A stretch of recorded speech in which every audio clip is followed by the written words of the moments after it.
Жил бүр дэлхийн олон орны сонсголын бэрхшээлтэй залуусын дунд зохион байгуулагддаг Mr. Deaf Universe 2025 тэмцээнд Монгол улсаа төлөөлөн оролцсон Дэд байрын шагналт Ховд аймгийн Харьяат Сити их сургуулийн Арьс гоо заслын 2 дугаар курсын оюутан сэргэлэн шилдэг үндэсний хувцас төрөлд тэргүүн байр. Мисс төрөлд дэлхийн Дэд байр буюу 2 дугаар байр эзэлсэн багтам амжилтыг үзүүлсэн байдаг. Тэрээр төрлөх нутаг Ховд аймагта хүрэлцэн ирээд байгаа бөгөөд түүний гаргасан амжилтыг үнэлэн аймгийн удирдлагууд аймгийн хүндэтгэлийн өргөөнд хүлээн авч уулзлаа. Ховд аймаг бүхлээрээ намайг тусал дэмжиж, намайг тоосч аваа. Бүгдээрээ баярлаа, дэмжижсэн. Тэгэхээр баяртай байна. Би намайг ингээд амжилттай оролцож ирсэн. Ингээд бүгдээрээ ингэж баяртайгаар хүлээж авч байгаа нь би маш их баяртай байна. Бас ингээд маш их талархаж байна. Бүгдэнд нь маш их баярлаа. Маш их баяртай байна. Ховд аймгийнхаа сонсголгүй хүмүүс бүгдээрээ адилхан заавал гадаад улс руу ингэж бүгдээрээ явж үзээсэй. Ховд аймаг дарга нар сонсголгүй хүмүүсээ заавал ингэж дэмжиж өгөөрөө тий. Сонсголгүй хүмүүс бүгдээрээ адилхан шүү. Нийгмээс тусгаарлах биш бүгдээрээ адилхан хүмүүс шүү. За сонсголгүй хүүхдүүдтэй ингээд өөрсдөө ингээд нүрээ бодож чадахгүй тий. Ингээд миссийн тэмцээнд орох гэж ийж ингээд бүгдээрээ нүрээ бодож чадахгүй байсан. Тэгээ хамаагүй ингээд би өөрөө ингээд нүрийг ингээд бодож тоссан. Бүгдээрээ адилхан тий ингээд нэг нэгнээс хараад суралцах хэрэгтэй. Тэгээд ингээд хийгээл бүх юм ингээд боломжтой бүх юм бүтдэгэ. Тэгээд бүгдээрээ ингээд надаас ингээд тий үлгэр дуурайл аваарэ. Улаанбаатарын ингээд тий манай сургуулийнх нь тосч авсан. Ховд аймгийнх нь ингээд намайг анх удаа ингээд тосч авж ийн. Маш их баяртай байна. Уулзалтын үеэр аймгийн засаг даргын орлогч Инх Баяр хэлэхдээ сонсгол хэл ярианы бэрхшээлтэй олон хүүхдүүдэд урам зориг өгч үлгэр жишээ болж байгаа нутгийн охиноор бахархаж байгаагаа илэрхийлээд цаашид сонсгол хэл ярианы бэрхшээлтэй дүү нартаа хөгжих, суралцах, танин мэдгэтэнд гүүр болж дэмжиж явахыг хүслээ. Би охиноо одоо 6 сартай байхад нь сонсголын бэрхшээлтэй гэдгийг мэдээд тэгээд энгийн хүүхдээс дутаахгүй тулд энгийн сургуультаа цэцэрлэгт явуулжсэн. Тэгээд цэцэрлэгт явуулаад өвлийн бүжээ тэмцээнд эхлээл оруулаад тэгэл тэрнээс хойш өөрөө юу хийж чадж чинь тэгээд хар зураг их зурдаг байсан зураад эхэлсэн. Тэгэл зургийн дэмжих юм байна гээл. Тэгэл сургуульд ороод ирэнгүүт нь шууд энгийн сургуультаа 3 дахь амжилт туул гэд багш ангид өгөө. Тэн 5 дугаар ангид төгсгөөд тэгээд 6 дугаар ангид ордог жил нь Улаанбаатар руу тусгай 29 дугаар сургууль сурахаар явсан. Өөрөө ч гэсэн энгийн сургуульд сурж байхдаа яг би ямар орчинд сурах юм байна гэдгийг өөрөө бас ойлгосон.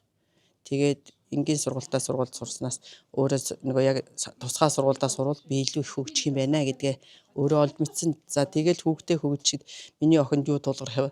Тэрийг би дэмжих хэрэгтэй байна гэсэн нэг л ойлгосон. Бусад эцэг эхчүүд хүүхдтэй бас сонсголын бэрхшээлтэй болон хөгжлийн бэрхшээлтэй хүүхдүүдээ ямар нэгэн аргаар хүүхдийнхаа нөгөө онцлог юунд нь тааруулаад дэмжиж ивэл хүүхдүүд ч амархан хөгжнөө. Танай охины хувьд бас 3 одоо нислэг дамжаад Итали руу ганцаараа тэмцээнд явуулсан гэсэн.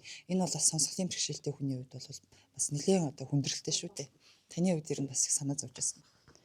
Миний хувьд тест санаа зовж ил онгоцон суулгаал тэгэл тэрнээс хойш охиноо очиж буутлан хоноод дамжин нисгээр нөгөө 3 дамжин нисгээр хонд юм бэл.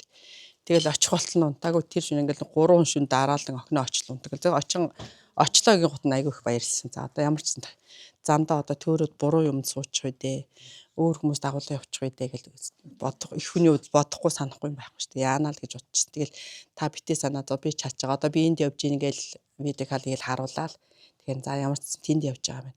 Олон хүн байна уу гээл асуудаг байна. Энд тийм байна тэр ингээд монгол хүн байна уу гэдэг. Ерөөс монгол хүн байхгүй дандаа гадаад хүн байна л гэлдэг. Тэгэл хүн харж агаад яваараа тэгээд хамаагүй эрэгтэй хүнтэй бас битээ яваараа гэж айж байгаа юм чаас.